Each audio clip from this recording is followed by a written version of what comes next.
আসসালামু আলাইকুম দর্শক, সকলকে শুভেচ্ছা। বৃধান ২৯ বোরো মৌসুমের একটি জনপ্রিয় জাত হচ্ছে বৃধান ২৯।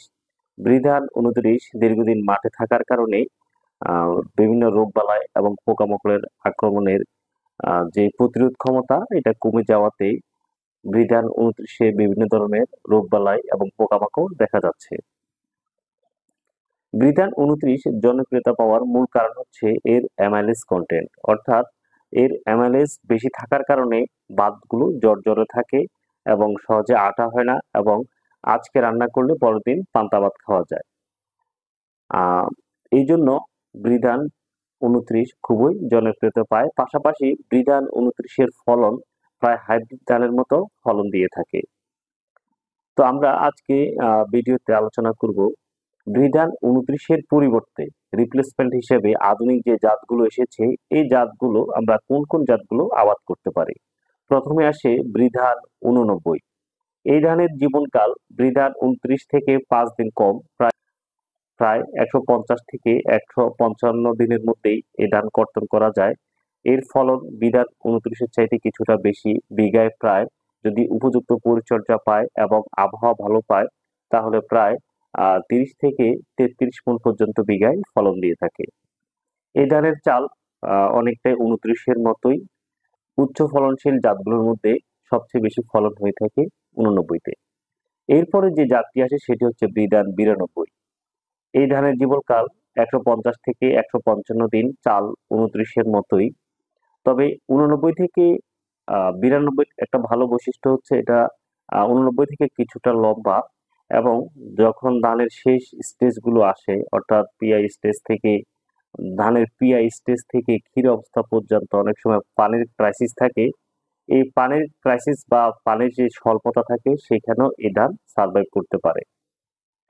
এরপরে বৃধান ২৯-এর পরিবর্তে যে জাতটি আমরা করতে পারি সেটি হচ্ছে বৃধান ১০২। চমৎকার একটি জাত। আধুনিক উচ্চ ফলনশীল জাতগুলোর মধ্যে লেটেস্ট যে জাতগুলো রয়েছে এর মধ্যে বৃধান ১০২, বৃধান ২৯-এর রিপ্লেসমেন্ট বা বৃধান ২৯-এর পরিবর্তে আমরা আবাদ করতে পারি। এই ধানের ফলন বিঘাতে প্রায়, যদি উপযুক্ত পরিচর্যা পায় এবং আবহাওয়া ভালো থাকে, তাহলে প্রায় ৩৩ মণ পর্যন্ত ফলন দিয়ে থাকে। অর্থাৎ হাইব্রিড ধানের মতোই ফলন দিয়ে থাকে বৃধান ১০২। এবং এর চাল হচ্ছে বৃধান ২৯-এর মতোই, যেটা একদম ঝরঝরে, খেতে সুস্বাদু, এবং চালের কালার হচ্ছে সাদা। তাই দর্শকবৃন্দ, আপনারা যারা সামনে বড় মৌসুমের প্রস্তুতি নিচ্ছেন, তো আপনারা বৃধান ২৯ না করে এর পরিবর্তে বৃধান ৮৯, বৃধান ৯২ এবং বৃধান ১০২ এই ধানগুলো আবাদ করতে পারেন। তবে যেহেতু জীবনকাল অন্য ধানের চাইতে এই ৩টি জাতের জীবনকাল বেশি হলে ফলনে বেশি হয়। তাই আপনারা নভেম্বর মাসের ১০ তারিখ থেকে বীজতলা বীজ বপন করতে পারেন। অর্থাৎ কার্তিক মাসের ২৫ তারিখ থেকে অগ্রহায়ণের ১০ তারিখ বা ১৫ তারিখের ভিতরে অবশ্যই আপনাদেরকে বীজতলায় বীজ বপন করতে হবে। তাহলে আপনাদের যে ধানের যে টাইমিংটা ভালো মিলবে।